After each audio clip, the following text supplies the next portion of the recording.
राष्ट्रीय इमारत व इतर बांधकाम कामगार कल्याणकारी मंडळाची वेबसाईट ही लवकरच बंद होणार आहे.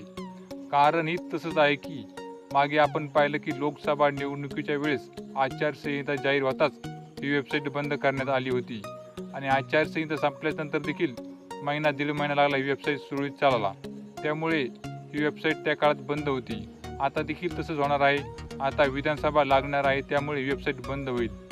आता देखील आचारसंहिता जाहीर झाली कीच ही वेबसाईट बंद करण्यात येईल. आचारसंहिता संपल्यानंतर ही वेबसाईट सुरळीत करण्यात येईल.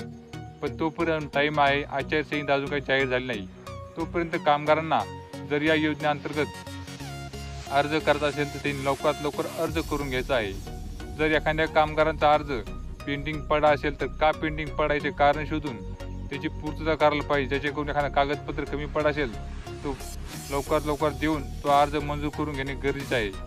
कामगारांच्या पाल्याला जर शिक्षणासाठी शिष्यवृत्ती काढायची असेल तर त्यांनी लवकरात लवकर शिष्यवृत्तीसाठी अर्ज करून आपली शिष्यवृत्ती कशी मिळेल याचा प्रयत्न करायला पाहिजे. तसेच एखाद्या कामगारांना सेफ्टी तिकीट मिळवायचे असेल तर त्यांनी लवकरात लवकर अर्ज करणे गरजेचे आहे. जेणेकरून हा अर्ज मंजूर होताच आपल्याला सेफ्टी तिकीट ही लवकर मिळून जाईल. जर तुम्ही अर्ज उशिरा करताना जर आचारसंहिता जाहीर झाली तर आपली वेबसाईट ही बंद करण्यात येते. वेबसाईट सुरळीत व्हायला जवळपास 1-1.5 महिना लागतो.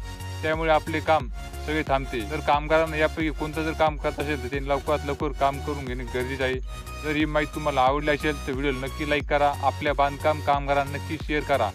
तसेच आपल्या चॅनलवरती या योजनेसंदर्भातच्या आणि सरकारी योजनेसंदर्भात नवनवीन अपडेट येत असतात. त्यामुळे आपलं चॅनल देखील नक्की सबस्क्राईब करायचं आहे.